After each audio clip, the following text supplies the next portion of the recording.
एक बात कही हजरत ने, मैं अर्ज कर देता हूँ। मुहद्दिस इब्न जौज़ी रहमतुल्लाह अलैह एक बुजुर्ग के बारे में फरमाते हैं, वो कहते हैं कि घर में कोई काम कराना था, काम होते हैं ना छोटे मोटे घर में, तो फरमाते हैं मैं मजदूर लेने गया बगदाद में। चौकों पे मजदूर सारी उम्र का मजदूर ही है ना बेचारा। अमीर तो अमीरतर होता जा रहा है और गरीब गरीबतर हो रहा है। हमारे तो पीर भी लोगों को कह रहे हैं फकीर हो जाओ, खुद अमीर होते जाते हैं, खुद रोज बरोज अमीर हो रहे हैं, दुनिया को कह रहे हैं फकीर हो जाओ। तुम भी तो थोड़ा फकर इख्तियार करो ना भाई, जो दर्स दे रहे हो। इल्ला माशाअल्लाह, सबकी बात नहीं करता।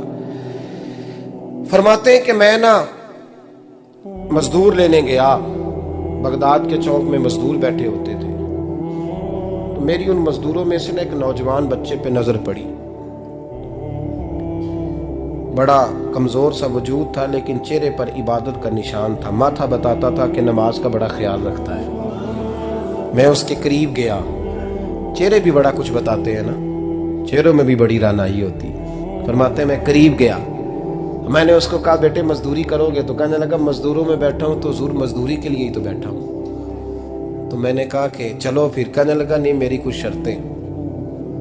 मैंने कहा बताओ? कहने लगा पहली शर्त यह है कि लोग 4 दिनार दिहाड़ी लेते हैं, मैं 3 दिनार लूंगा। मैंने कहा यार भाई तो बड़ी बेहतरीन है, बाकी भी इस तरह की रख ले। उसने कहा हुजूर दूसरी शर्त यह है कि मैं आपकी मुकम्मल बात मानूंगा, लेकिन जब अजान हो जाएगी फिर आपकी नहीं सुनूंगा। तीसरी बात उसने ये की कि हुजूर मैं आपके घर में काम करूंगा पर आपके किसी सवाल का जवाब नहीं दूंगा। कहते मैंने कहा यार तू बड़ा अजीब है, शर्तें तो मालिकों की होती हैं। कहने लगा जी बहरहाल मैं शर्तें लगा के जाता हूँ। फरमाते हैं मैं उसे घर ले आया, काम मैंने उसको बताया, तो जो काम मजदूर सारे दिन में करता है ना उसने 2 घंटे में कर दिया। हमारे मजदूर सिगरेट पीने में भी तो आधा घंटा लगाते हैं, वो चाय पीने जाएं तो पौना घंटा वहां। उनको भी तो दयानतदारी करनी चाहिए कि नहीं करनी चाहिए? मुआहदा किया है ना जी, तो पूरा उतरना चाहिए ना। कहते 2 घंटे में। अब काम जब बंदा शुरू कराता है तो काम और निकल आता है। कहते काम मैंने उसको और बता दिया, वो करने लगा। उसने मिट्टी निकाल के रखी थी बाहर रास्ते में, तो अजान हो गई जोर की। उसने वहीं कुदाल छोड़ी कही और चलने लगा। तो मेरा बेटा कहने लगा इसको जरा बराबर कर दो। कहने लगे चुप कर जा, तेरे बाप से बात हुई थी, जब अजान होती है तो मैं किसी और की नहीं सुनता, सिर्फ अल्लाह रसूल की सुनता हूँ। कहते हो मस्जिद चला गया, नमाज पढ़ के आया तो दोपहर का वक्त था। मेरी बीबी कहने लगी इसको को खाना खा ले। कहते हमने कहा खाना खा लो, तो कहने लगा मैंने रोजा रखा हुआ, रमजान भी नहीं था, नफली रोजा रखा हुआ। फरमाते हैं शाम हुई, मैंने 3 दिनार दिए, तो मैंने कहा तेरा नाम क्या है? कहने लगा मैंने आपसे कहा था मैं किसी सवाल का जवाब नहीं दूंगा। कहते वो चला गया। अगले दिन मैं फिर लेने गया उसे, काम कुछ और निकल आए, तो लोगों ने बताया वो सिर्फ हफ्ते वाले दिन आता है। मैंने कहा क्यों? कहने लगे जी वो कहता है मेरा हफ्ते का खर्चा 3 दिनार है, जब 3 दिनार कमा लेता हूं तो बाकी सारा टाइम अल्लाह रसूल की जिक्र में गुजार दिया करता हूं। फरमाते हैं जी अगले हफ्ते मैं फिर लेने गया, मैंने पूरा हफ्ता इंतजार किया कि काम उसी से कराना है। मैं जब गया तो मैंने कहा चलो। कहने लगा मेरी शर्तें याद है ना? और मैंने कहा याद है भाई, साथ चल। फरमाते हैं काम कराया, 2-3 हफ्ते वो आता रहा। एक हफ्ते में गया तो लोगों ने कहा हुजूर आज नहीं आया। क्यों? कहने लगे बीमार हो गए। कहाँ घर है? कहने लगे बगदाद के कब्रिस्तान के पीछे जो कच्ची आबादी है उसमें रहता है। फरमाते मैं गया, दरवाजे पे दस्तक दी तो कहने लगा हुजूर आप हैं? दरवाजा खुला है, आ जाइए। फरमाते मैं अंदर गया तो मैंने कहा तुम्हें कैसे पता चला मैं आया हूँ? कहने लगा हुजूर अल्लाह वाले हो, आप नहीं आना था, वरना अमीर तो गरीबों का पता लेने कोई नहीं आते। कहते मैं करीब गया तो कहने लगा मैं आपका इंतजार कर रहा था, तेज बुखार है, तप रहा। जेब से कुछ पैसे निकाले, कहने लगा ये पैसे रख लें। एक अंगूठी निकाली, कहने लगा हुजूर आज रात को मेरा इंतकाल हो जाएगा, इन पैसों का कफन खरीद के सुबह जनाजा पढ़ के मुझे दफन कर देना, और जब दफन करो तो ये अंगूठी लेके असर के बाद हारून रशीद के पास जाना। आप उसे कहना मैंने मिलना है पर वो आपको टाइम नहीं देगा। आप उसको आवाज दीजिएगा कि तेरी एक अमानत है मेरे पास, फिर वो आपसे मिलेगा तो अंगूठी दे दे, फिर आप मेरी तरफ से फारिग हैं। हजरत फरमाने लगे तेरा नाम और कहने लगा हुजूर वक्त थोड़ा है,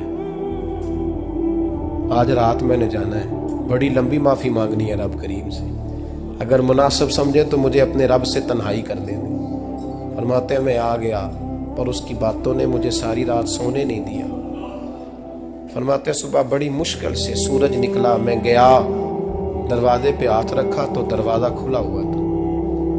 अंदर दाखिल हुआ तो खुशबुएं मेरा इस्तकबाल कर रही थी। जब चेहरे से कपड़ा हटाया तो उसका तो इंतकाल हो चुका, ऐसे जैसे किसी का दीदार करके सोया। कहते मैं तो 2 आदमी ले गया था जनाजे पे, पर पता नहीं दुनिया किधर किधर से आई, कहां से। अखां जदों मीटियां जमाना मैनू रोवेगा, अपना ते अपना बेगाना मैनू रोवेगा। फरमाते हैं मैं तो 2 बंदे ले गया था, पर पता नहीं मखलूक कहां से आई। जनाजा पड़ा, दफन किया। हारून रशीद के पास में असर के बाद गया, मैंने बुलाना चाहा पर बादशाह था, मेरी तरफ देखा ही नहीं। मैंने उसको कहा तेरी ये कमानत मेरे पास है। फरमाते हैं वो मुझे कोने पे ले गया, क्या बात है, कमरे में बुलाया, मैंने अंगूठी दी।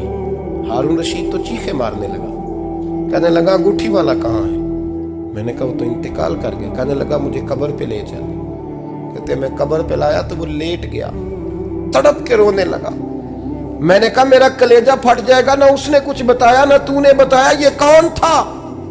तो हारून रशीद कहने लगा ये मेरा बेटा था। मैंने कहा तेरा बेटा और मजदूर? कहने लगा हुजूर ये हजरत दाऊद ताई के पास बैठा करता था, उनका मुरीद था, मुझे रोज कहता था अब्बा तूने बड़ी दुनिया इकट्ठी कर ली है, मरते वक्त तुझसे टांगे समेटी नहीं जाएंगी, इतना हिसाब नहीं तू दे सकेगा। मैं इसको समझा देता, इसकी अम्मा समझा देती। ये रोज हमें कहता छोड़ दो, आ जाओ अल्लाह रसूल की बारगाह में झुक जाएं। हम समझ। एक दिन ये चला गया, कहने लगा फिर तुम्हारा रास्ता और है और मेरा रास्ता और है। ये सोने की अंगूठी गलती से इसके पास रह गई, गलती से हीरे की अंगूठी चली गई।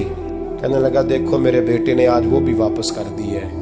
फिर तड़प के कहने लगा हारून रशीद था तो ये मेरा बेटा, पर मेरा मुर्शद निकला, मेरा पीर निकला। भाई जिंदगी तो बड़ी थोड़ी है ना। बाबा साहब ने कहा था उठ फरीदा सुतिया, और दाढ़ी आ गया पूर, अग्गा नेड़े आ गया, पिछा रह गया दूर। उठ फरीदा सुतिया, खलकत वेखन जा, मते कोई मिल जाई बख्शिया ते तू ही बख्शिया जा। उठ फरीदा सुतिया, झाड़ू दे मसीत, तू सुते रब जागदा, तेरी डाडे नाल परीत। मेरा रब हमें भी अपनी बारगाह में कबूल फरमाए।